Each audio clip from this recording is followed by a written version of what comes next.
Gentlemen, thanks from the desert to T-Town. You're watching the SEC on ESPN. Rolling up on Coleman Coliseum tonight. Two of the best offenses in the SEC go head-to-head. LSU and 10th-ranked Alabama. Should be a fun one tonight. Certainly was last time they met. Welcome, everybody. Tom Hart alongside Dane Bradshaw. And last time, it was the perfect blueprint to what Nate Oates wants to do offensively, Dane. They made an SEC record 23 threes. And when you look at the shot chart, you couldn't have drawn it up any perfectly. Yeah, just a dream performance by the Alabama Crimson Tide.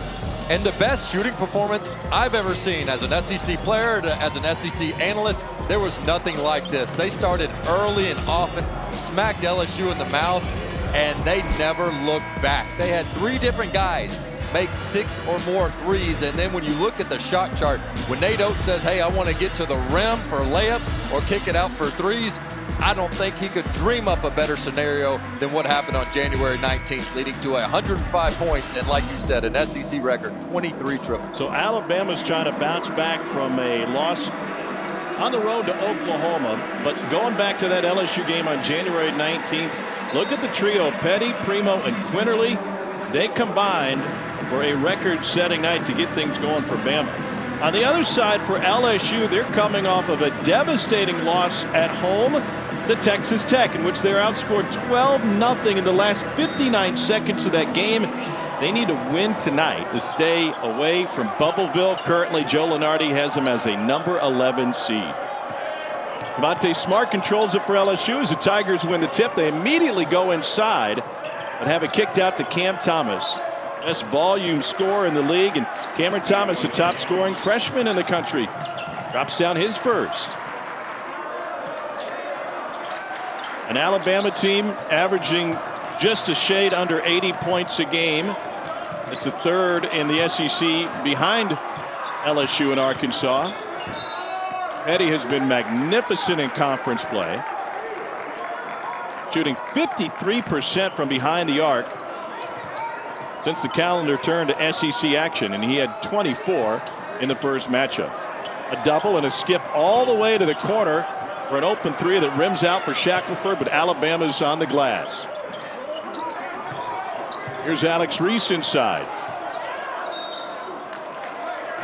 And Reese turned, nearly turned it over, out of bounds, poked out by LSU, 12 on the shot clock.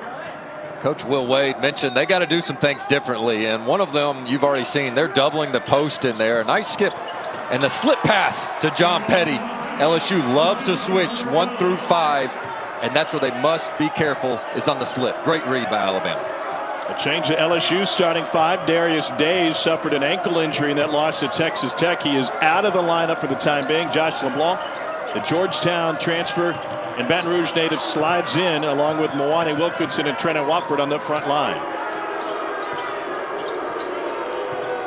Watford guarded by Herb Jones. These guys are best friends away from the court. Interesting matchup on it. Beautiful high-low, and it's spun in by LeBlanc, his first bucket. Patience on the offensive end. That's what Will Wade wants to see from this LSU team. Try to make Alabama's defense work. There's a double on Reese. Petty with the ball fake. Alabama wants to go quick. They want early shots. Here's Reese from the corner, and it's rebounded by Javonte Smart, who's coming off of a 29-point performance against Texas Tech. LSU got 54 of their 71 combined between Smart and Thomas.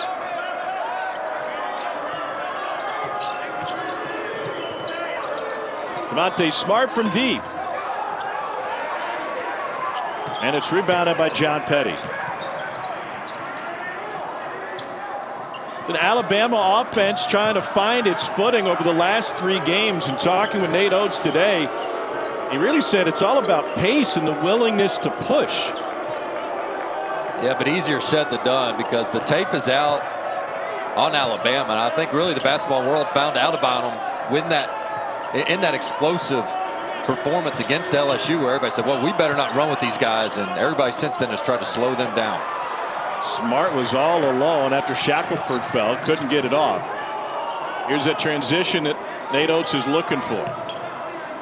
But you see how LSU had so many guys back. They are not going to crash the offensive glass aggressively in exchange for getting back on defense quicker. Poked around, and LSU steal out of LeBlanc's hands. Watford calling for it inside. Cameron Thomas takes 36% of the shots when he's on the floor, one of the highest rates in the entire country. He's getting his, isn't he? Man, get your shots up, young man. Shackelford on the glass. Slow start for both sides. Pump fake led to a look, but a block by LeBlanc. Take advantage of the extra minutes tonight. Watford, the Birmingham native, went to high school just up the road, Mountain Brook.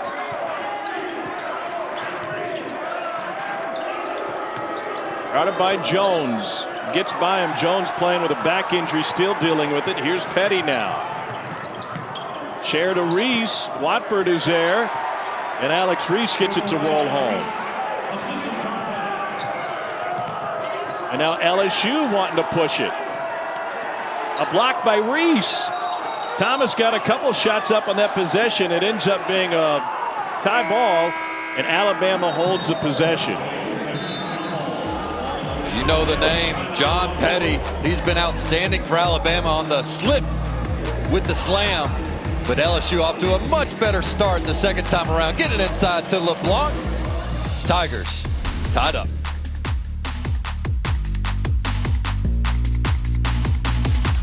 Slow start for two of the most prolific offenses in the league. And when you talk LSU, you start with Javonte Smart, who's such a key to this team, both scoring and dishing. He's been sensational, and I don't know if there's a player in the SEC playing with more confidence than Javonte Smart. Doing such a good job as a facilitator, but this is when he really kills you. Just that crossover step back three is absolutely deadly. And they're going to need more from him, maybe not on the scoring side, but just continue to show the leadership inside the locker room. He is their veteran. As much hype as Cam Thomas gets, and rightfully so, Cam Thomas, to me, is still public enemy #1 for opponent scouting reports. 12 points and 4 assists first time these teams met, including all of his 12 coming from behind the arc.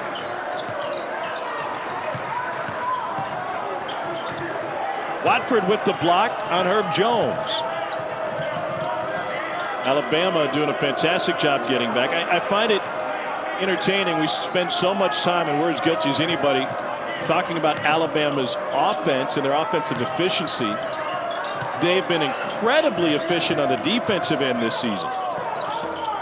Yeah, there's no question about it. They were good offensively last year. Are they a little bit better? Yes, but the biggest difference maker is their commitment defensively, and the buy-in really started in the offseason during the quarantine, and the commitment to the film and understanding what they had to do on the defensive end. According to Ken Palm, 21st in offensive efficiency, 8th in defensive efficiency. And talking to Nate Oates about it today, he said, listen, I got offensive coordinators and defensive coordinators. Charlie Henry is a guy that joined my staff from the NBA. He's our defensive coordinator. And it took Charlie a little bit of time to teach me exactly what he wanted to do within the system. It took both of us a little bit of time to learn the SEC. And of course, the adjustment going from the NBA to the college level. Some of those items weren't perfect fits early on. Offensive rebound, and Juwan Gary gets in the scoring column. And as bad as they were offensively in their game against Oklahoma, they had opportunities to win it. So their defense can keep them in games. They can win games in the 60s, and they might have to do that tonight. As much as LSU likes to play fast and get shots up, LSU knows they really don't want this game to get into the 80s with Alabama. There's Will Wade in his 4th season as a head coach at LSU. Already 8th season as a Division I head coach, and took Tigers to the Sweet 16 last time we had an NCAA tournament. There's Cam Thomas for 3. Went down after the shot, got the 3, didn't get the whistle. First triple of the night for the freshman out of Oak Hill. He can get his shot off whenever he wants. He's a bad shot taker at times, but he's a bad shot maker too. And Jones played gingerly against Oklahoma, dealing with the back issue we mentioned before. And we'll see if he is closer to full strength tonight. What do you expect out of Alabama's defensive leader, #1? Well, 100% effort, and I think he inspires the teammates around him, which is great. But if he's not at 100% talent-wise and production-wise, and obviously advantage LSU. So he's going to suck it up and play hard, but that doesn't mean his productivity is going to be there. Drive and a finish by Petty. He's going to have to continue to do that. Yeah, excuse me, Tom. I mean, that they're going to run him off the three-point line. He's going to have to prove he can score at the rim consistently in this game. Tigers made their first 2 field goals and missed their last 6 attempts. Here's Watford, Alabama native, going against his buddy. They talk text just about every day. Herb Jones coaxes him into a miss, and LSU struggling on the offensive end. Here's the drive and the bucket from Keon Ellis. Good job by Ellis, knifing through the lane. And you're going to get some of that if you're Ellis, because LSU is not going to leave certain three-point shooters for Alabama opening up driving lanes. Whoa, what was that? Javonte Smart with a heave early in the shot clock. LSU out of sorts on the offensive end. Alabama's got it rolling. Another bucket for Gary, and the 10th ranked team in the country has forced LSU into 1 for their last 9. If they're going to take away the 3, that means the lane is going to be open, and Alabama getting it right where they want. Plan B at the rim.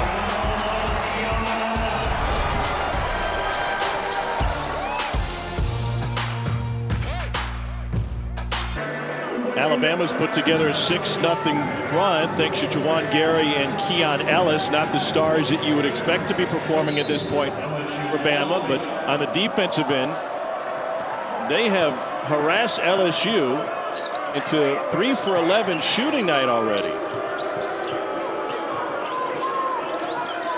What makes Alabama so good on the defensive end? I think they've got great pride on their one-on-one defense. Try not to require too much help. And then when Herb Jones is on the court, he acts kind of like a free safety. He's sort of a cleanup guy, more on charges than blocks, but similar to what Yves Pons does for Tennessee. 2 guys that could very well be Defensive Player of the Year. Javon Quinterly had 6 threes first time these teams met, on his way to 22. Knocks down his first. Bama leads by 6.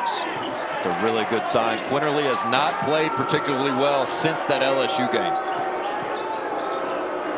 Bama 5th in the country in threes made per game. They make almost 11. They give up just 7, so that's a 12-point differential right off the bat.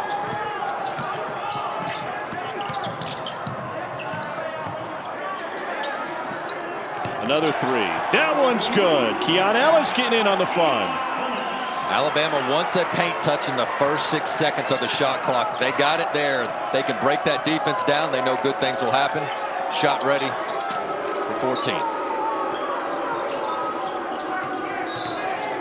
Watford held on the perimeter. That's Juwan Gary's foul. Javon Quinterly getting in on the fun day. Yeah, known as the Jelly Fam for his layups, but he's got a little step back, hitting the 3. But Cam Thomas says, hey, if you want to make it a scoring affair, I'm ready for this. 24 in purple's ready to roll tonight.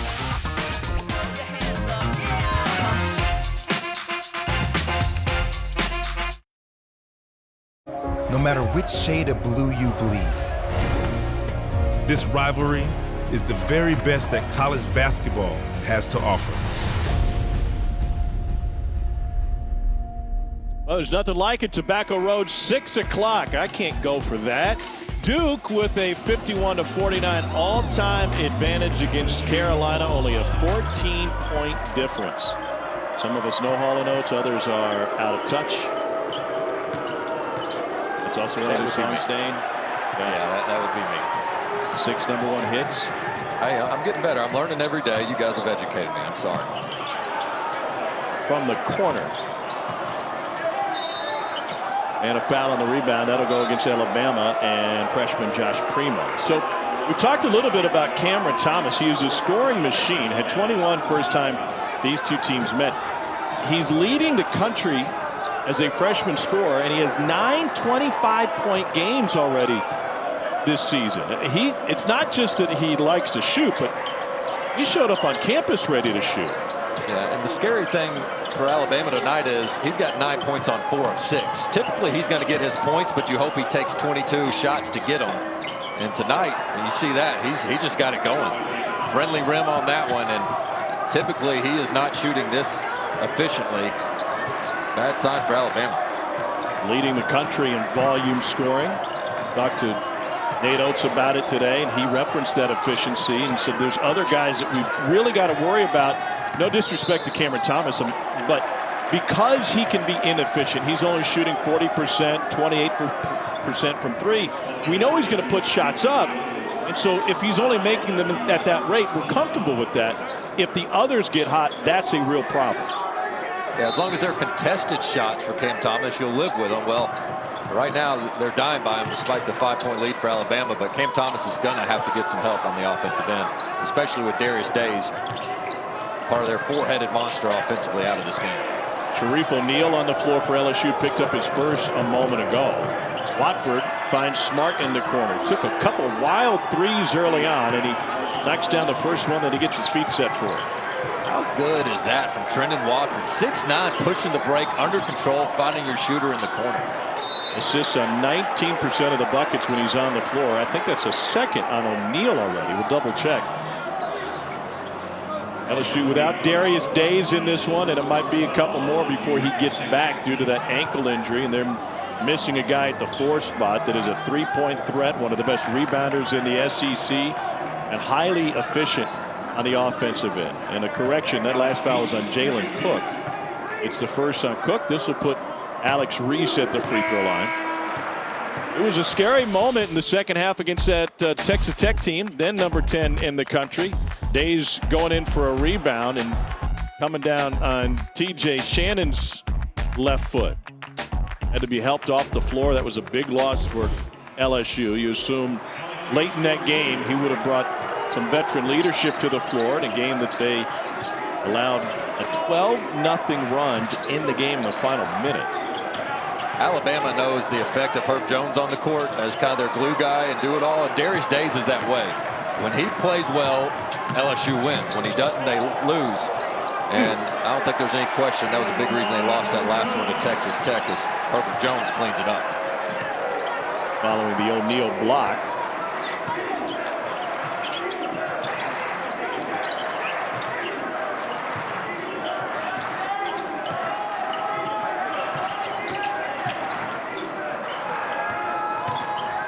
Deliberate possession here. O'Neal left open in the corner.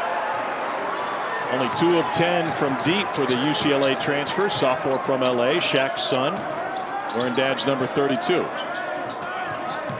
Reese with the slip. And the bucket. Great call, Tom. That's exactly what it was. A design slip. Taking advantage of the fact that LSU likes to switch. Sometimes they switch a little bit too early. As Coach Wade said, you have to talk, touch, and take. That was interesting when he was talking about the offensive execution against a team that trades everything. Thomas off the mark with 3. He said, just don't get that close. Don't let him switch onto you. Shackelford steps through. That is talented right there. I mean, to come off the screen like that and the step through and then the little bit of finger roll for the lefty. 10-point Alabama lead thanks to an 8-0 run.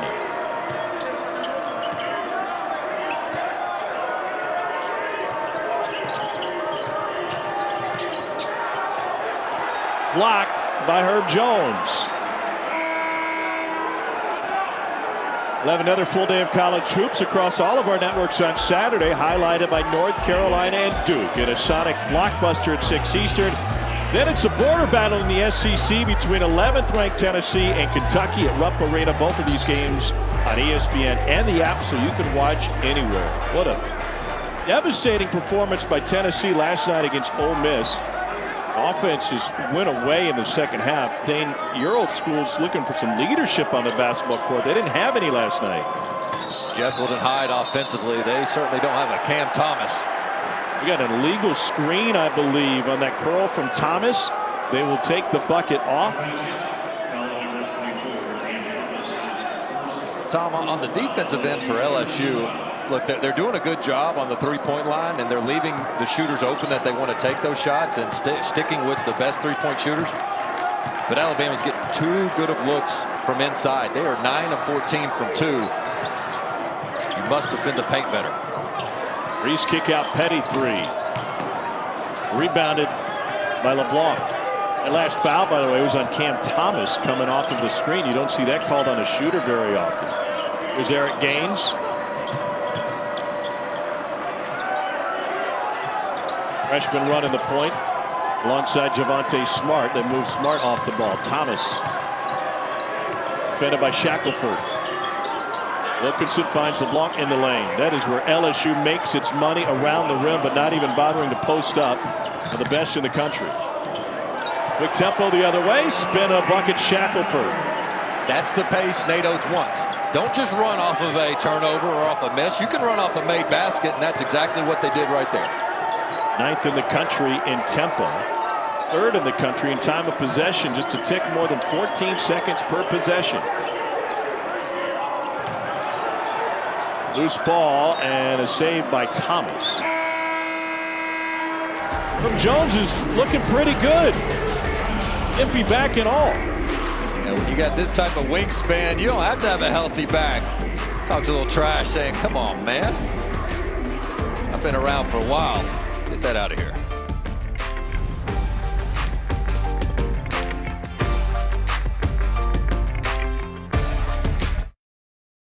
News coming out of the University of Florida today from Keontae Johnson's family. The preseason SEC Player of the Year obviously has been out since the Florida State game. That second paragraph key. The unanimous conclusion of all experts, Keontae's medical emergency was not related to or a result of a previous or current COVID diagnosis. Now that means a lot to current basketball players.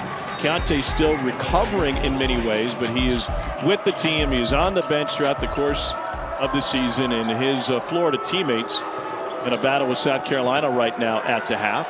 Watford off the mark. Dane, I think that's, generally speaking, throughout the basketball community received as good news, even though it doesn't make Keontae any healthier at the moment.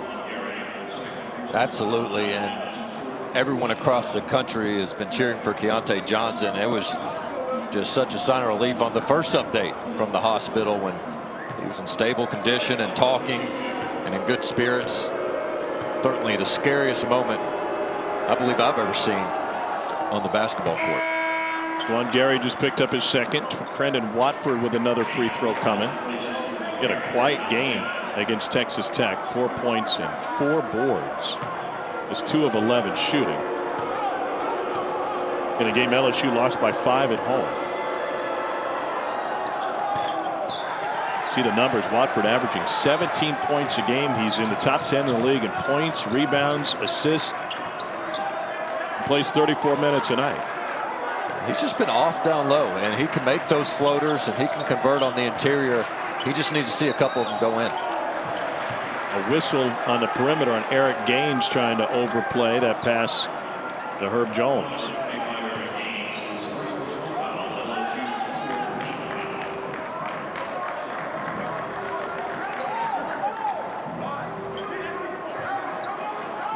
Alabama's shooting 52% in this one. Only 2 of 8 from 3. Do you think Nate Oates is happy with the tempo that his team's playing with? Here's a chance for LSU. Javonte Smart. I think they've been opportunistic with it. And obviously, you're not going to get the same results as you did the first time you played LSU. LSU's learned, so is the rest of the country. But Will Wade, you got to be satisfied. You're hanging in there. Alabama's really talented. You're short-handed with Darius Days out. And comparatively speaking, it was 60-32 at halftime in the first matchup. So improvement for sure. And that was a incredible run for Alabama to start that game. They've made 8 of their first 9 threes. LSU tried to keep pace with them, and they learned, as many have, that that's just tough to do. You mentioned that watching that Oklahoma game back, one thing the Sooners did really well is they didn't allow Alabama to run. They just said forget about offensive rebounds. We'll have great transition defense and make you try to earn it in the half court. Yeah, and LSU is going to only send 2 guys to the glass, and 3 of them get your butt back. And so that's one way to stop the transition, but also another benefit for Nate Oates' team, because that means you're probably going to give up less second chance points and you're going to get more defensive rebounds. Petty transition triple. You can tell he was a little anxious, and the loose ball gets into Javonte Smart's hands. Now a 1,000-point scorer as an LSU Tiger after his last bucket. Smart looking for more.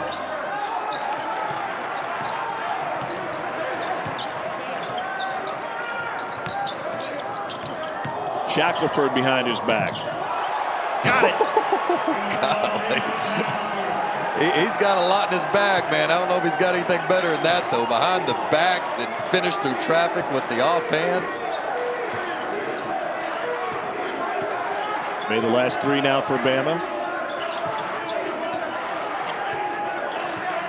Cam Thomas not in the game right now for LSU. It should be Smart or Watford they look to on the offensive end. Watford 7 on the clock. LeBlanc finding a cutting, Gaines in traffic, and he's able to draw the foul. And Eric Gaines will go to the free throw line.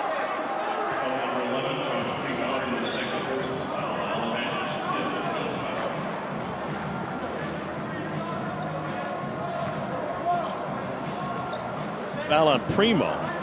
It's his second.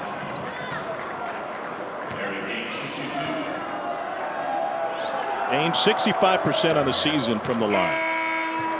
Tomorrow's a big one in the Big Ten. Number 7 Ohio State has won 3 straight, 6 of its last 7. Meanwhile, Luka Garza, number 8 Iowa, coming off of a big win against Michigan State. It goes down at 7 Eastern, 6 Central from Carver Hawkeye Arena on ESPN and the app. Appointment television gets thrown around maybe too often, but Luka Garza is one of those guys. I mean, if you got 5 to 10 players in the NCAA, you tell your friends, hey, at this time on this day, you got to check this guy out. He's got to be in that list. Iowa's an interesting comp to Alabama. You look at what they do offensively and with Garza, but they're nowhere near Alabama's excellence on the defensive end. They're over 100 in the KenPom rankings. Alabama came in number 8 in the KenPom defensive efficiency numbers. You asked Coach Oates a great question about, hey, have they increased their preseason goals? He said, yeah, actually we have. I mean, our defensive improvement was one thing, but then as we got into the season, we realized, hey, we're actually even better than we thought we'd be. Now the standard's even higher. And when he was at Buffalo, they were top 30 in offense and defense and made it to the Sweet 16. And he feels like that's where you have to be if you want to be one of those elite teams in March. And that will help you survive off shooting nights. This is what Alabama's got right now. They're just 2 of 11 from 3.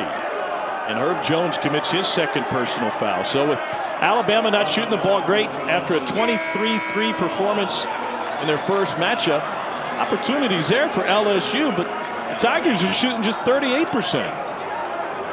Yeah, and the offense is going to come for LSU, and they might not get 80 in this game, but to me, if I'm Will Wade at halftime, it's more about correcting the easy 2-point opportunities. Yes, you want to chase Alabama off the 3, but you got to watch the slips and protect the rim better.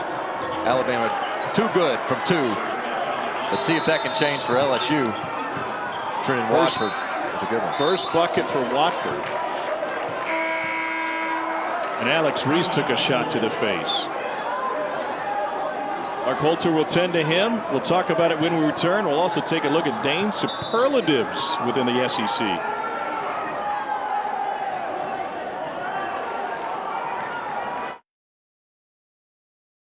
Tom Hartwood, Dane Bradshaw. One thing we've learned over the years working with Dane is he's such a great student. If you give him an assignment, he goes above and beyond. So what are Dane's superlatives? We've got multiple descriptors for each team, starting with Alabama. Yeah, Alabama gets my top of the class. They're the valedictorian, and they deserve to be, with Coach Nate Oates being such a math major and professor. He's got his team playing smart on the court and certainly doing their work off the court as well. Missouri, they got that old man strength. Just so wise, experienced. All the veterans return close to 100% of their scoring. And then you look at Florida, definitely the School Spirit Award. Playing for Keontae, there was an emotional hangover. Then there was a strategic hangover. How do you play without the potential SEC Player of the Year? But the Gators have found themselves back into the top 25 and best attendance. No COVID pauses for Auburn? Are you kidding me? That can't be right, but I'm telling you it is. At least that's what I was told, and I'm repeating it, and sounds good to me. I don't know if anybody else in the country can say no COVID pauses, but there's Auburn, best attendance.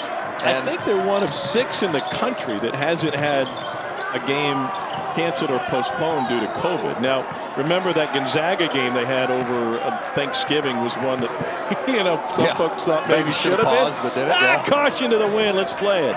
Pull the ball out there. I did have one more on there. There was a potential Tom Hart being expelled graphic, but you brought in a doctor's note saying it was for medicinal purposes, and we let you stay in. Wouldn't be the first time I've been threatened with expulsion. LeBlanc picked up a foul a moment ago, short on the layup there. Wow, what a pass and a finish inside by Juwan Gary. It was Quinterly who changed his eye level and dropped the bounce pass into the post. And Gary quietly is having a huge impact on this game in the first half. 6 points, 5 minutes for the big man. Right place, right time. The average is only 2 a game coming in. Ken Thomas. Shot clock in single digits. Wanted the foul on the drive. He said LSU's got 7 seconds left. No angle whatsoever to make this pass, so Quinterly's just going to create one around Watford. What a dime. Great camera work there. And Gary, the nice reverse finish, really playing well. Shot clock is at 2. Watford's got to get it up. Instead, he gives it up. Unaware, and he's pointing to his teammates, pointing to his ears. Hey, we got to talk, guys. You got to tell me. We talked about the Alabama defense and that improvement, but I think the biggest thing too is the pride they're taking in it. Like, they're enjoying playing defense. You got guys that'll dive on the floor and take charges because they know they'll get in trouble if they don't, and then you got guys that do it because they're having fun and they love to shut down the other team. I think that's what you're starting to see at Alabama, and it starts with Herb Jones, who's, I don't even believe he's on the court right now, but that's the identity that this Crimson Tide has taken on under Nate Oates. An Alabama turnover. Smart with the dump off to Thomas. It's a long 2. And now Alabama's got a chance to push the other way with 3 back. Doesn't matter. And it's brought down by Eric Gaines. Smart shot a couple of those from deep.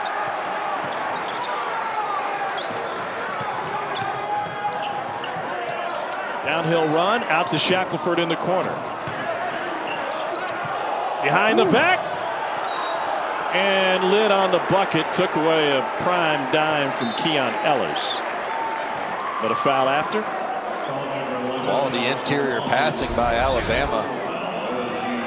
And nice behind the back look. Shackelford. Ambidextrous. And it's pretty clear. I mean, Alabama's going to have to win this game from 2, but you see they're comfortable doing so. I mean, they go into that paint, seeking the contact and attacking that rim. All part of the Nate Oates system of don't settle for pull-up jumpers. So they know where they're getting their shots at, whether it's 2 or 3. Shackelford's got another one coming his way tomorrow. Women's basketball doubleheader for you. Number 25 Georgia goes against 12 and 4 Alabama at 7 Eastern. Then LSU takes on Gary Blair's 7th-ranked Texas A&M squad. Both games right here, or over there, I should say, on the SEC Network and the ESPN app. Another one coming for Shackelford. Came in at 73% on the season and knocks them both down. Alabama just 2 of 12 from 3. But getting their points in bunches elsewhere. Important last minute and a half for LSU. You got to keep this thing single digits. Be patient offensively. Good things have happened when they work the clock. Watford. Leaner off the mark. And a chance to push. Leading by 9. About a minute to go in the half. Talk with Nate Oates today. He said, I don't teach triple threat position. I don't like triple threat position because if you catch it and put it in the triple threat position, you've lost the advantage you had. Greg Popovich and the Spurs teaches you got a half a second to make a move, whether that's put your shot up, put it on the floor, or get rid of it. And so we teach our guys catch it, ready to shoot, and then adjust from there. Yeah, don't let it stick, as they say. And he says, plan on a shot until they take it away. Left, right, step into it, and all the things you just described as their options. He said, we knew LSU was going to defend us a little bit differently tonight, so we got our first 3 sets on the board. It's okay if we don't get to the third. And when we're in a flow, we might not. That first game was definitely an offensive flow. That's a foul on Gary, and that's his 3rd. And that could be a big foul because, look, you've got Jordan Bruner, who's still out, your starting 5-man. Alex Reese goes out of the game, who replaced Bruner when he took a shot to the head. And now Gary, who's been playing really well with 3 fouls. So Alex Reese looks like he's got a little shiner there, but back ready to play.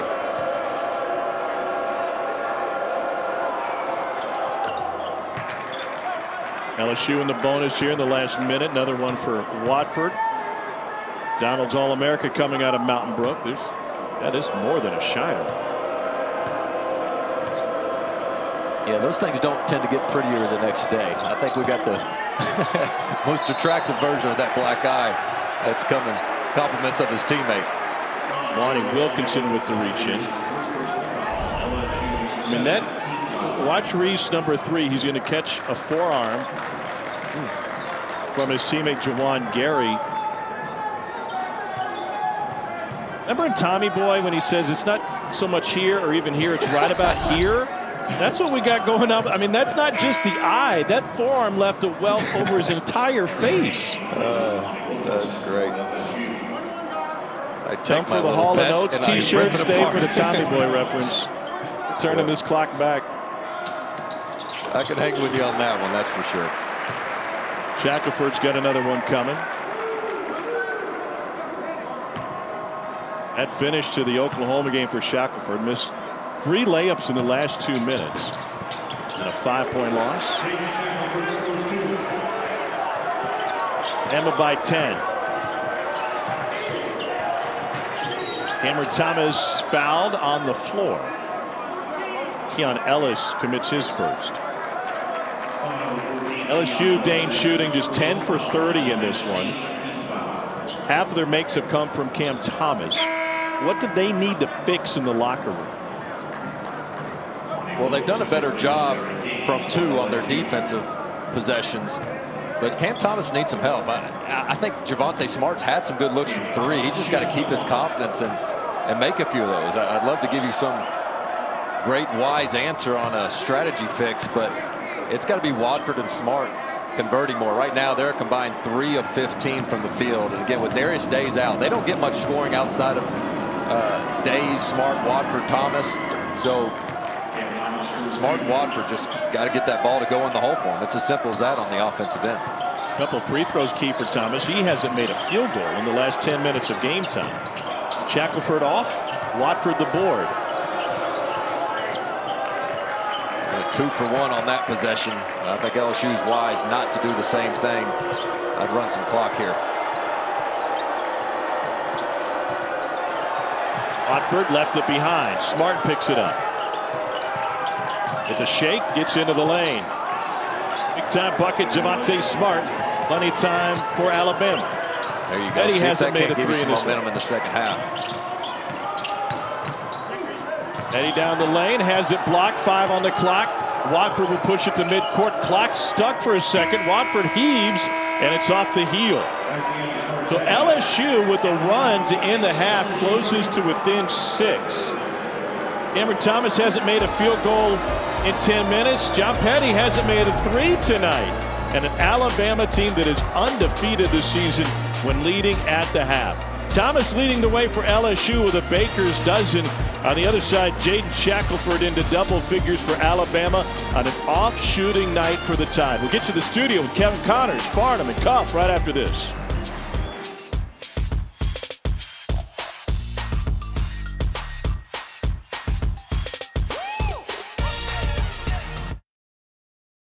Head into the second half between LSU and 10th ranked Alabama. Had a great shooting night for the Tide so far in this one. Welcome back alongside Dane Bradshaw. I'm Tom Hart. It's kind of a hard hat kind of night for this Crimson Tide now, Bama. Dane, when they don't shoot the ball well, they got to do the other things well. Number 1, defense. And after Cam Thomas got up to a hot shooting start, they did a pretty good job locking him up.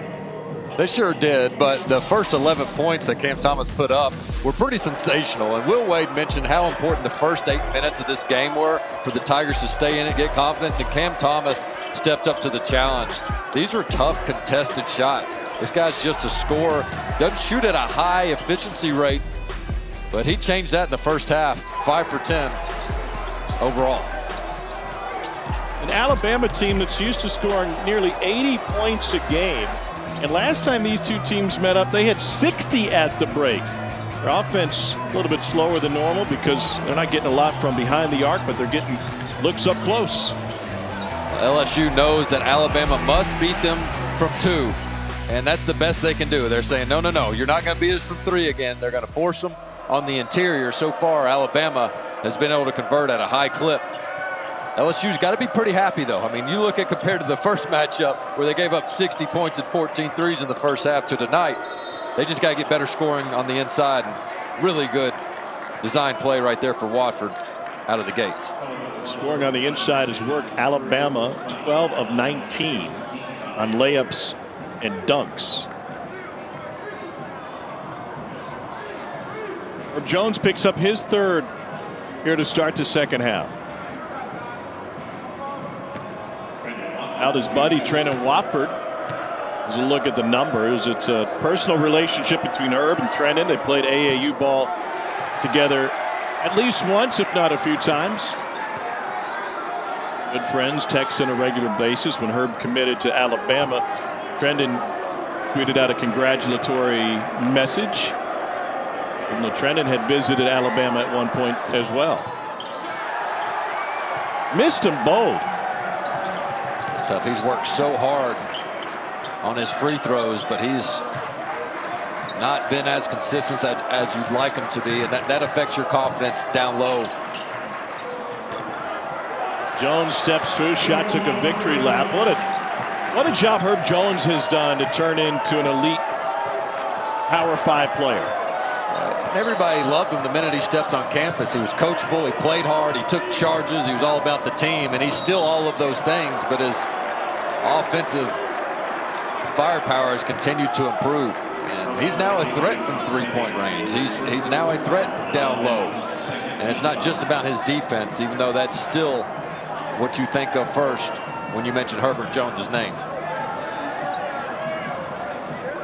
Shares the first name with his grandpa, Herbert. He goes, you know, let's rock the Herb going forward. John Petty committed the foul, his first 2 quick ones on Bama as a team, and Cam Thomas at the free throw line. Petty preseason first team all SEC. By first half, only 4. It's going to be a tough selection this year. Yeah, it will be. Thomas's last 4 come from the free throw line. He hadn't made a bucket since the 10:50 mark of the first half. Can LSU win this game without Cam Thomas getting plus 25 or more? Yeah, I think they can, but it's going to look. I think Watford, Thomas, and Smart are going to have to combine for 55 or more. Watford off the mark. Missed 2 cracks at it. Here's Herb Jones the lead.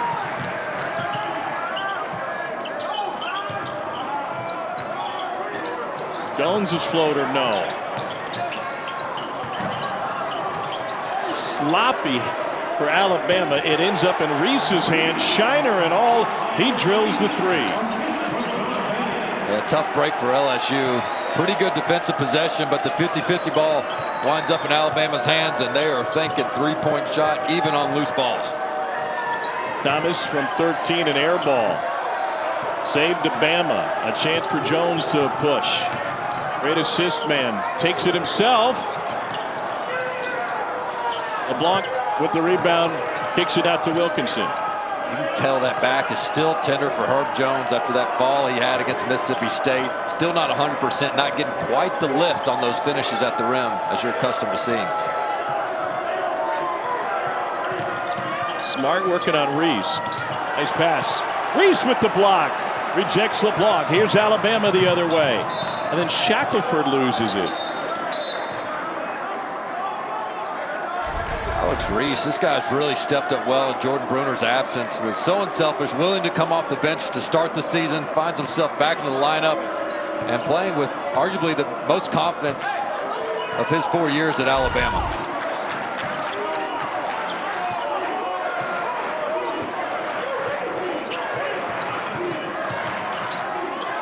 Smart over Shackelford.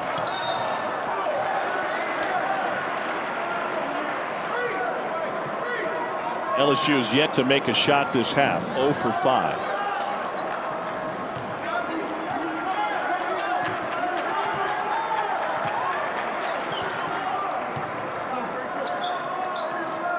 Elsewhere, South Carolina, Florida are tied at 65, 4 minutes to go in Gainesville. And Missouri's got a 13-point lead at home against Kentucky. Watford with the steal. And then an open floor bump from Jones. That's the 4th on Herb Jones. Shackelford's got to be careful playing with the ball a little bit too much. Defenders are in gaps, swiping at the ball.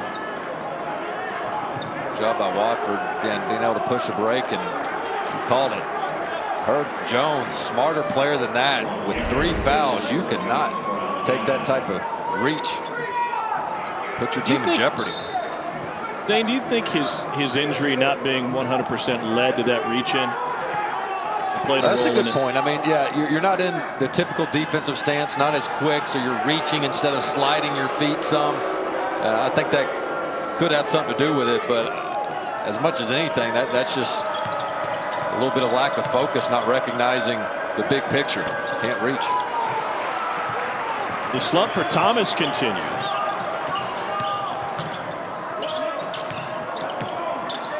Shackelford into the paint. Use every bit of the rim.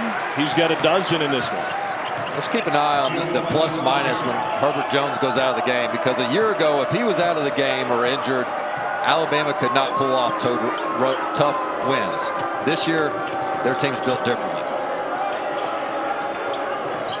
Thomas went all the way out of bounds to get situated. Another miss. And then a reach in. This is one of the things that happened to him in the Texas Tech game when he was struggling offensively. He ended up reaching in and got into foul trouble in that one. Well, they've got him frustrated here. I mean, defenders are just everywhere. They're chasing him off the pull-up jumper, building a wall defensively. There's Gary again. I mean, he's been all over the place on both ends of the court for Alabama, giving them a ton of good minutes, and Cam Thomas really been held in check since about the 10-minute mark in the first half. Reese from deep. Here's Smart. LSU takes some wild shots, rebounded by Gary. Alabama still without Jordan Bruner, grad transfer from Yale. He tore his meniscus back on January 12th against Kentucky. Had surgery the next day. Still at least a couple of weeks away from returning. Petty the turnaround. Rebounded Wilkinson. What does Alabama miss with not having Bruner available? Pick and pop guy, really smart player, good passer, terrific Gary leader, the bucket. has been even on the bench with the injury. And this is a danger zone for LSU, because right now you got to not get too impatient. Good timeout by Coach Wade. You can't have a bunch of my turn shots and individual stars try to bring you back one-on-one. Alabama's defense has been the story, overshadowing their offense tonight. LSU 0 for 8 in the second half. The takeaway by Juwan Gary leads to a breakout. 9-2 Bama in the second stanza.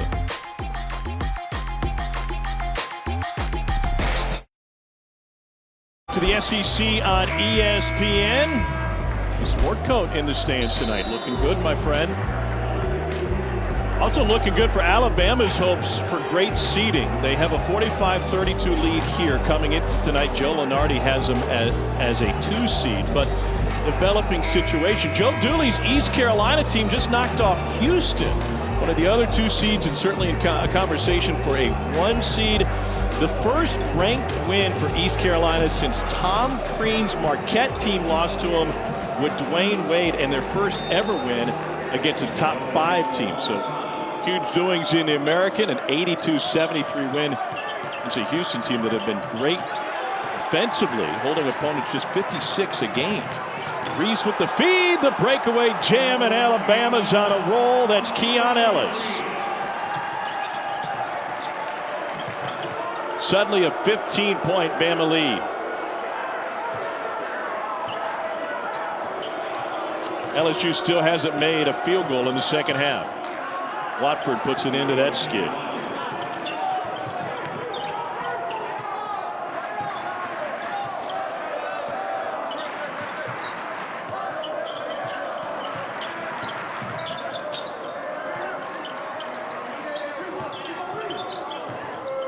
Quinterly, the Villanova transfer, guarded by LeBlanc. Beautiful pass. That is off of LeBlanc and will be Alabama basketball. Alabama's just getting help from everywhere. And when they can have their defense lead to offense, Keon Ellis, one of the best athletes on the team, is going to be able to be the recipient of Alex Reese doing it all for the Tide and slams it home. Tigers better wake up or this thing's going to get out of hand once again when you're playing the Tide.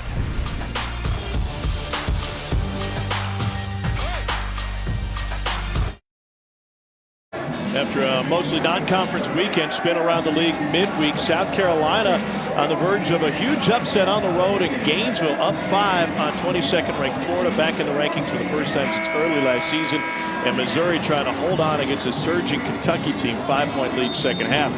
Vandy and A&M were postponed due to COVID protocol. Here's a look at the conference standings. Alabama undefeated, 9-0, first place in the SEC. They had a 10-game win streak snap this past weekend with their non-conference loss in Norman against Oklahoma.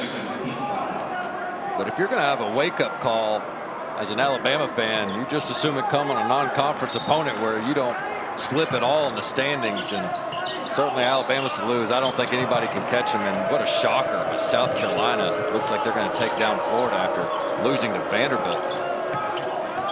Allowed 94 to Vandy. Here's Smart in the lane. LSU just 1 for 10 from the floor in the second half. Shackelford on a feed, slips it to Juwan Gary, who's into double figures, 5 times his season average. When LSU can't score, it just really affects their defense, and you got to give a lot of credit to Alabama, because if you can play one-on-one defense against LSU, you can hold them in check, because they don't assist the ball a lot. One of the lowest assist percentages in the country, but they make a lot of plays like that. Thomas thought he got hit on the shooting hand, as did Will Wade. Alabama still cruising. It's Shackelford on the run. He's got 14. What's this now, a 12-0 run since Herb Jones went on the bench? I don't know what the amount is, but I know it's good. And again, that's the difference in this year's team. If Herb Jones goes out, they can sustain the effort, the intensity, and the execution. 13-2 run to be precise total, and 10-2 run with Jones on the bench. Watford off the mark.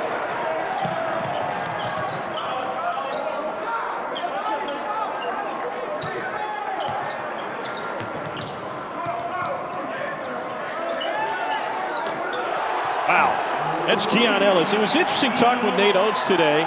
He said our offense is predicated on getting one closeout. If you jump in the gap, you close out on a guy, next thing you know, one more pass, somebody's going to be open. Yeah, really interesting to hear him talk about it, with that one closeout in a possession. And what he means by that is, if we can get them to close out, as much as we work on our break you down and quick reaction, get it on the deck and make plays for others, that should equal a good-looking shot. And this is a breakdown here. Keon Ellis, as the bench goes nuts, and they are into this thing, man. And right now they have broken LSU's spirit here in the second half. I'm digging Nate's sport coat. Shout out to my guy Wimp Sanderson, who was Alabama head coach from 81-92 on the coaching staff for 32 years. That is a little tame compared to some of the coats that Wimp would wear.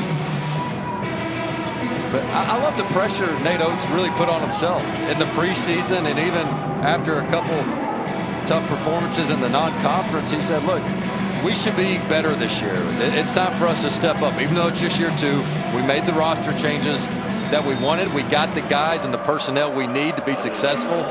And he was saying these things well before they had the rest of the college basketball world's attention, and he has delivered. Big time block on the inside from Juwan Gary. Well, Nate Oates doesn't want for confidence. At every stop along the way, he's believed in what he has had, and he hasn't been shy of sharing his feelings. When he was having a run at Buffalo, Pete Thamel did a great article on him for Yahoo Sports, and he talked about taking the Romulus job back in the high school coaching days in Detroit, and he convinced one of his buddies to come along with him who had never coached before. And his friend said, well, should I read a book by Pat Riley or, Coach K? And he goes, books? Shoot, when we're done, they'll be writing books about us. He said that before he coached at Romulus High School. And I would vote for he's misunderstood. I think he's loose-lipped a little bit. He's honest, and he's great to talk with you. I mean, he acts like just one of the guys a little bit. So, but yeah, he's not afraid to mix it up some. But he's proud of what they do, and he gives honest assessment. Oh yeah, no. Listen, I don't think there's any bit misconstrued about Nate Oates. He believes in his ability. He believes in his team's ability. Went at Buffalo and they beat that great Arizona team down to 8. And he said, "Oh, the best team won tonight." And that was an upset in the NCAA tournament. 6th season as Division I head coach after getting things rolling following Hurley at Buffalo. Won 68% of his games as a Division I head coach. 2-time MAC Coach of the Year. There's finally a clean look for Bama to for LSU. It's a Javante Smart 3. We did ask him earlier today, Tom, about his background as a math teacher. Said, hey, you ever stepped in and just tutored any of your players and said, hey, I got this, you're struggling? And he referenced Wes Clark at Buffalo. He said, man, he was struggling. We didn't have the resources there or the tutors. I said, look, I got this. So he was part-time tutor as well. That led to a Sweet 16 team. About 3 different math classes at Romulus High School. So I might have a mind for statistics more so than like a PE teacher. Here's Shackelford. After Alabama had hit one. And we got an open floor foul that's going to go on Josh LeBlanc. It's his 3rd. 11:19 to go. It seems like the 10th ranked team in the country is going to continue to roll. Yeah, Shackelford has had it going from 2, but yet to hit a 3 until now. Getting in the mix. Alabama rolling.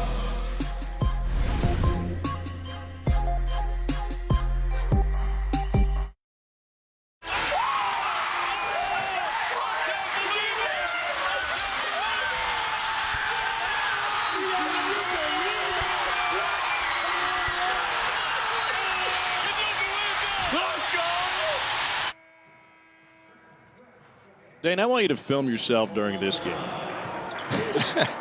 We'll run it back later. Duke, Carolina coming up Saturday night. Look how even that matchup has been over the last 100 meetings. I've got a theory. If you already set the camera up and you're intentionally filming yourself, then I feel like the reaction, it's a tough sell. Now, if your wife is sitting in the corner filming you and you don't know about it, okay, I'll give you credit there and a retweet and a like. But yeah, if you're just setting me up for social media attention, I'm not buying. That's the stuff you would do. All right. No. What if your friend is filming you courtside talk trash to LeBron James as an influencer? You think that maybe is part of a plan? Suppose the reaction? I think if you can get LeBron to talk back to you, maybe it's an accomplishment. But so much for having fans back in the arena. That's right. Thomas with the floater. He's got 17 now. I was asking you earlier in this half, Cam Thomas need to get above 25 for LSU to win this game. Somebody's going to have to put some points on the board for the Tigers. And they've got to realize it's got to start with stops. They cannot shoot themselves back into the game, make it a shootout. But, I mean, that's an uncontested 2. That's one-on-one defense. Quinterly can't get that much separation 5 feet away from the goal. He just can't. Alabama 10 of 19 in the second half. That's 53% versus LSU just 3 of 17. Lob. That's a high percentage look. Mwani Wilkinson. It's the 6th assist of the night for LSU.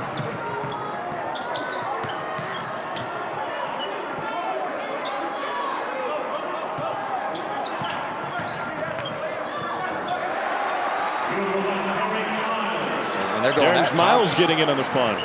Yeah, I mean, Cam Thomas, as good as he is offensively, you just got to take a little bit more pride in your defense. Twice in a row, they've just taken them right off the bounce to the right side, getting to the rim. Alabama only has 19 guys on the roster this year, so we might be seeing a few more before this one is done. Watford, nice pass. And Mwani Wilkinson gets another bucket. He averages only 4 points a game. It's really interesting. The freshman from Vegas out of Bishop Gorman, though, can be as influential a player on the floor as anybody for a guy who doesn't score. There's a Devon Quinterly 3. Yeah, Wilkinson doesn't miss.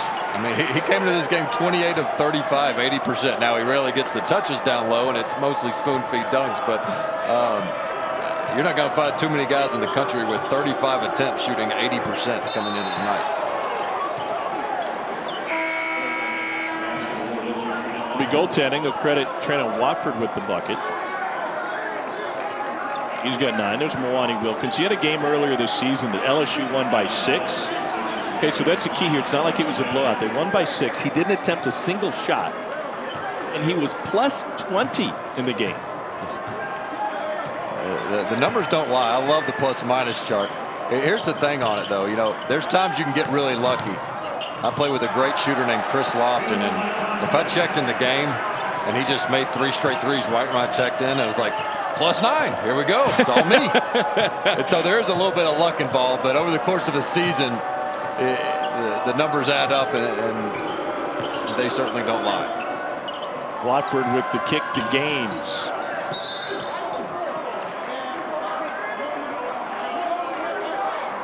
I think that's going to be on Reese. Tell you, Tom, though, for LSU, you're running out of opportunities. And Will Wade has stressed the sense of urgency to his team. They gave one up against Texas Tech, but they don't have a quad 1 victory yet on their resume. And here you are in February, and you can't take for granted the opportunities in the games ahead. You don't know which ones will get canceled, if there will be an SEC tournament. So, you know, this is a LSU team that has bubble written all over it. They've got to come up with some big wins here in February. Bernardi had him as an 11 seed tonight. Stake at Rufino. Sir would taste a whole lot better on Selection Sunday if they could get a couple wins and come off of that bubble. There's Cam Thomas. He can get him off the bubble. He's got 19.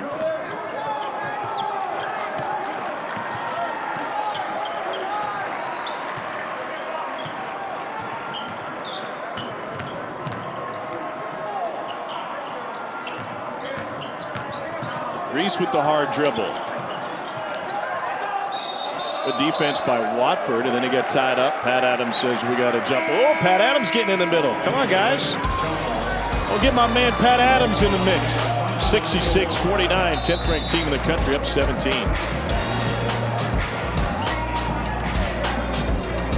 66-49, the 10th ranked team in the country. Alabama trying to hold off LSU after LSU went on a mini run here. Alabama comes into this as a #2 seed, according to Joe Lunardi. And Dane, it's starting to get to that point as this is the second game of the first game of the second half of the SEC schedule, where you wonder if Alabama can continue this run and stay undefeated. I look at their remaining schedule. They've got Missouri, which will certainly be a tough one. But after that, I mean, they're going to be favored in every single game that they play the rest of the way. And more than likely, you could say goodbye to the February woes that have haunted them of years past, as Coach Oates has tried to motivate his team to say, hey, guys, I know some of y'all weren't here for it, but this means a lot to the program to just stay hot, get to March, being as good of a team as you have been all season. And I mean, I'm with you. I think you got to start talking about, can this Alabama team run the table in the SEC, which would just be an incredible feet. He's been giving his upperclassmen, guys like Herb Jones, Alex Reese, and John Petty, a hard time. He's like, what have you guys been doing in February around here? On Gary took a shot.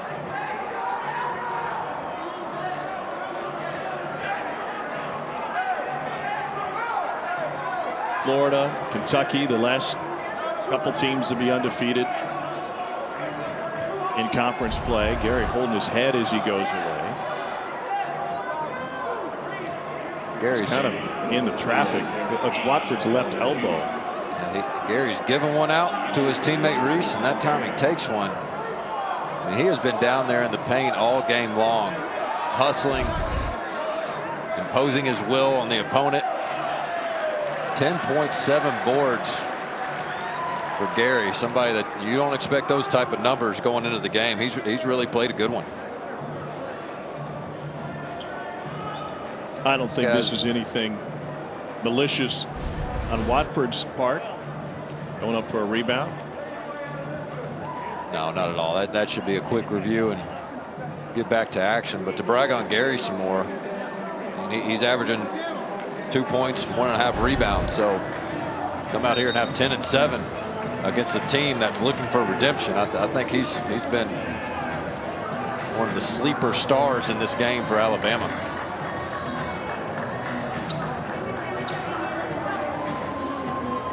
Explanation to Nate Oates, no foul on the rebound after the foul prior to that on Ellis was his second. You saw Aaron Jordan, the SID for Alabama, in the background there. We asked him earlier today, we said, hey, what was it like covering that epic performance in Alabama? He said, look, I saw Petty make the first three. I texted my wife, said, uh-oh. He made the second one. I said, uh-oh. And then the third one, fourth one, and next thing you know, it was 23 uh-oh text, I believe. It's a string of uh-ohs.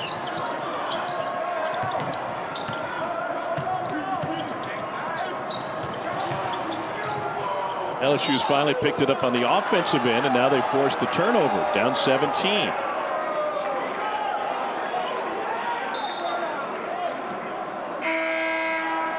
Jalen Cook, freshman from Walker, Louisiana, on the floor, getting some run. Didn't play in the Texas Tech game.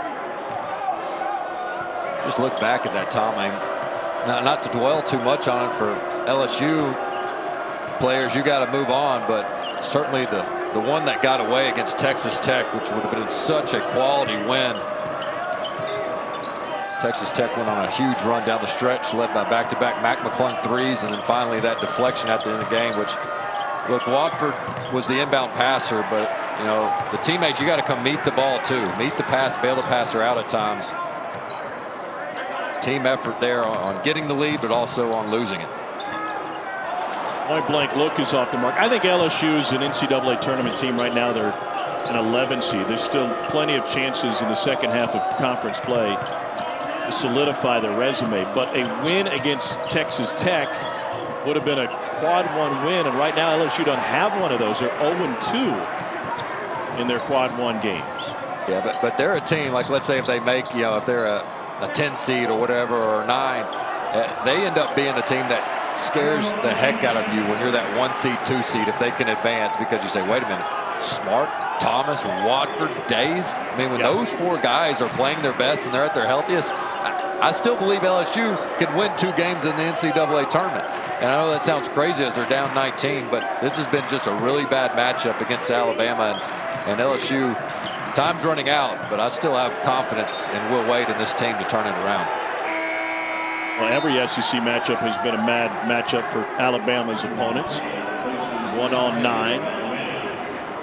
And now Lenardi's got 6 SEC teams in the mix and in the NCAA tournament. South Carolina, first road win of the season tonight, notching a victory at Florida. Watford off the mark, rebounded by Reese.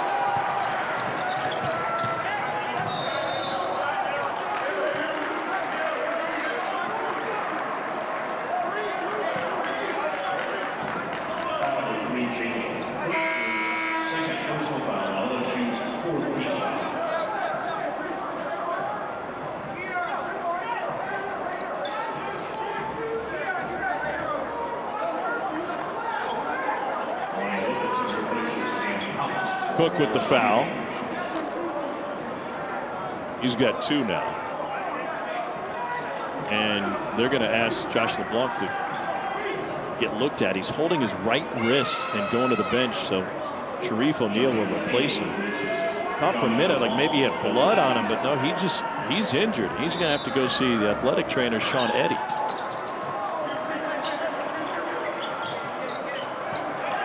Stolen away.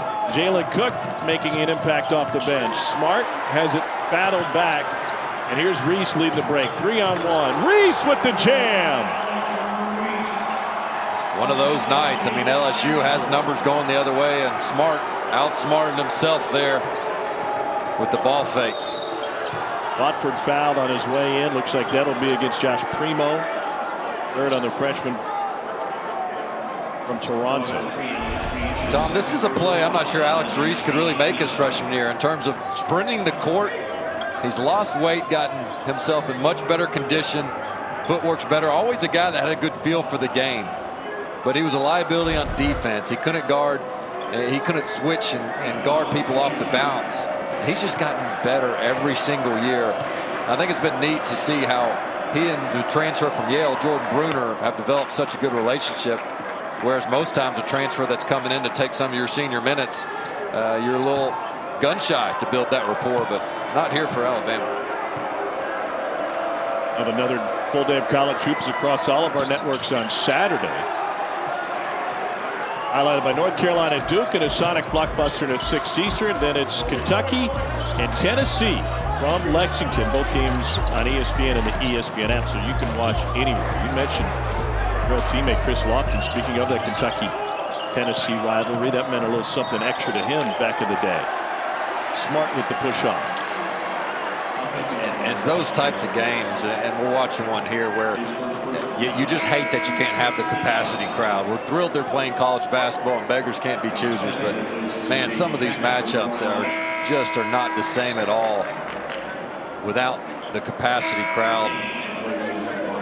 Knowing this place will be rocking otherwise as well. Yeah. Holman Coliseum has turned into a home court advantage for Alabama in the last few years. An Alabama program that last won the SEC title in 2002. And they're in the AP top 10 for the first time since February of that year, when they got as high as number 5 in the country.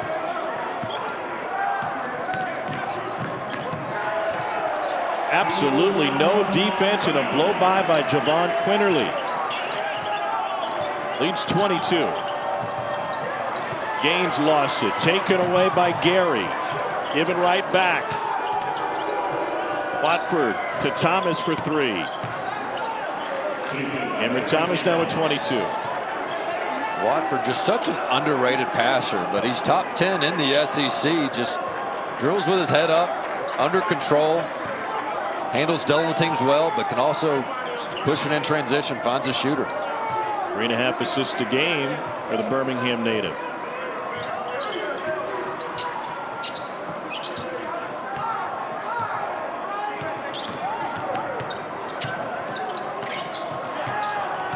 Taken away by Watford.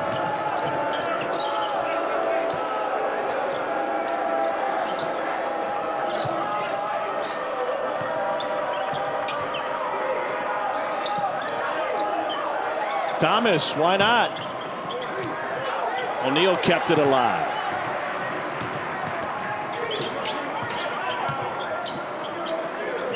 Here's Petty.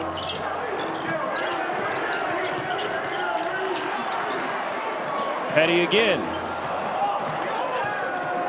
I know it doesn't matter in this game, but he's got to see 1 or 2 go in as well. Alabama, an elite team, but they are even more elite offensively with Petty going. Reese strides his way to another bucket. He's got 13. Alabama by 21. Final media timeout in jeopardy. I think these teams want to go home, and so do the refs. Just don't hear a whistle. We'll keep playing, fellas.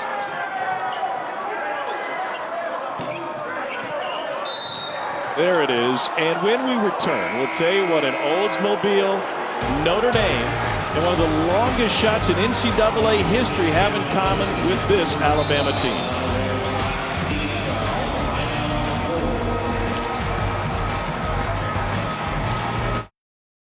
Alabama's trying to make some history this season. We take it back to the 1955-56 squad, the Rocket 8, undefeated in conference play, 14-0. This season's team off to a 9-0 start.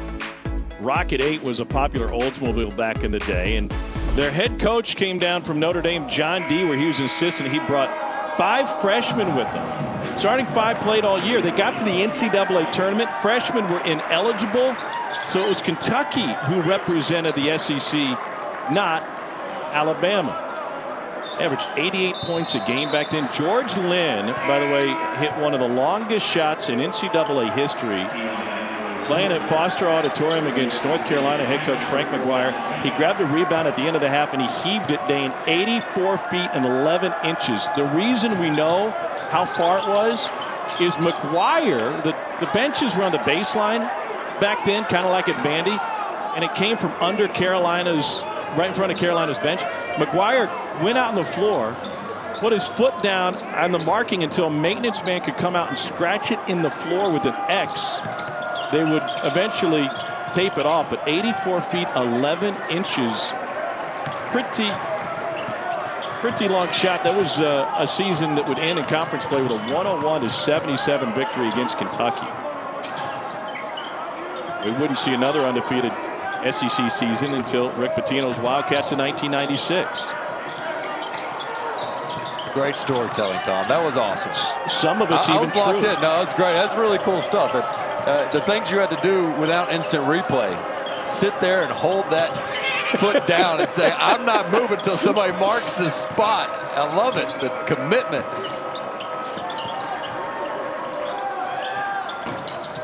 Now, are you going to be the one to tell Kentucky fans their 56 tournament doesn't count? No. But I guess no, rules were rules back then. Rules were rules. Yeah. Speaking of which, we got a big-time game tomorrow night in the Big Ten, a top 10 showdown. Number 7, Ohio State on the road in Iowa City to take on Luka Garza and 8th-ranked Iowa. You can see it live on ESPN, 7 o'clock Eastern, as always, streaming live on the app. By the way, that was the year San Francisco won it all with Bill Russell and Casey Jones.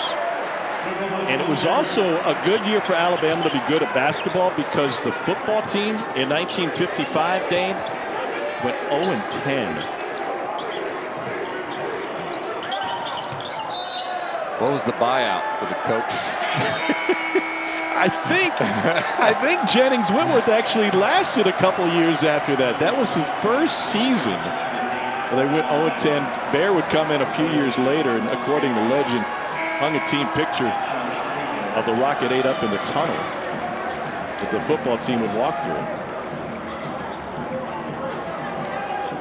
Adam Cottrell on the floor. So is Kendall Wall. He went 0-10, 2-7-1, and 2-7-1. And the rest, as they say, was history as Paul Bear Bryant came to town. All right, give me your prediction now. Does Alabama go undefeated in conference play? No, I don't think so. It's hard to resist that. Oh, God. Eric I didn't see that out of Gaines. My goodness. But, you know, the at Missouri is going to be tough, given how physical the veterans. Missouri returns basically 100% of their scoring from a year ago. It just, even though and then Auburn is the last game of the year as well. I mean, it could come down to that Auburn game. But I don't see a loss necessarily, but you just got to imagine there's going to be a slip up somewhere. But I'm just so impressed with this Alabama team that they can win in multiple ways. And that's what makes you a true contender, is when somebody takes away your preferred style, can you still beat them in other ways? And this Alabama team has proven they can certainly do that. Eric Gaines at the free throw line. After that big-time dunk, he picked up a foul from Kendall Wall. Another one coming. Britton Johnson also on the floor, as is Tyler Barnes. Gaines knocks them both down.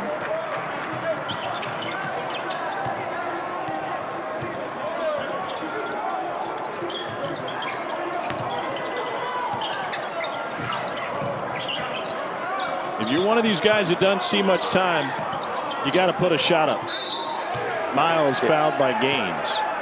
You know what I said I would do? You know how they keep the hard hat points and they give you 2 points for diving on the floor and all that?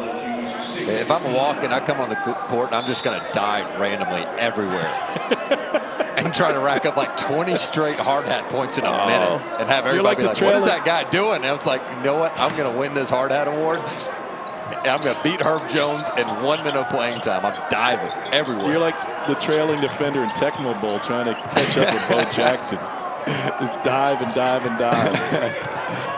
About a second difference, almost a full second shot clock and game clock. Miles working on O'Neal. Goes hard into him. And that'll lead to an LSU run out, and that will not get off before the buzzer sounds. A 78-60 final. A much more pedestrian shooting night from behind the arc. Last time Alabama made 23 threes against LSU. Tonight, the Crimson Tide just 6 of 24 from deep. Bama 10-0 in conference play for the first time since that 55-56 season when they finished undefeated. And so impressive as well as their star, their glue, Herbert Jones, goes out with 4 fouls in the second half and really doesn't have to come back in the game. He got to rest, and they prove they can win without him, something they could not do a year ago. Yeah, pretty good outing for an Alabama team that wasn't at their best offensively. What did you learn about Alabama tonight that maybe you hadn't seen through the first 15 games or so? Well, one is if a team runs them off the three-point line, as LSU decided to do, and they stayed with Alabama's best shooters, Alabama proved they can finish at the rim. It's not that we hadn't seen them do that before, but to see teams stay so committed to taking them away on the three-point shot, Alabama just continues to wear you down. They're opportunistic in transition. Even if you're going to not have guys crash the glass, they're still going to push every single time and catch you slipping on the defensive end. That one time you don't get back, they're going to run down your throats. We could take your word for it, or we could ask a guy who played in the game. Let's try that. Jaden Shackelford standing by courtside at Coleman Coliseum. Jaden, congratulations first and foremost on the win, but I want to talk to you about how difficult it can be to come out against a team that you guys absolutely lit up last time. What did they take away tonight that caused you guys to win this game a little bit differently? I ain't gonna lie to you, the mic is kind of in and out, and I only heard half of your statement. I don't know what you were asking. It was kind of going out. Jaden, that's totally fair. Just talk to us about the game. Just give us your observations. All right. I mean, it was another game. We know we had to bounce back from that Oklahoma loss, and we emphasized rebounding coming into this game. LSU's offense is 6th ranked in the country, so we had to emphasize getting defensive rebounds because they rebound the ball well on the offensive end. So we emphasized that a lot, and we just emphasized playing our game. Our pace kind of slowed down these past 3 games, so we emphasized picking it up and playing our game more. Shoot a lot of threes, rebound the basketball, and find a way to score the ball. Jaden, you texted Coach Oates after the loss against Oklahoma, taking on some of the responsibility for some missed layups. What's that say about just your accountability and also you and your team's expectations on the season, knowing going on the road, losing to a ranked team is now a disappointment for this type of Crimson Tide team? I knew coming into the season I had to step up being a leader, and, I know there's going to be a game where I may not be my best in the end of the game, and, I just took it upon myself to take the blame for that game.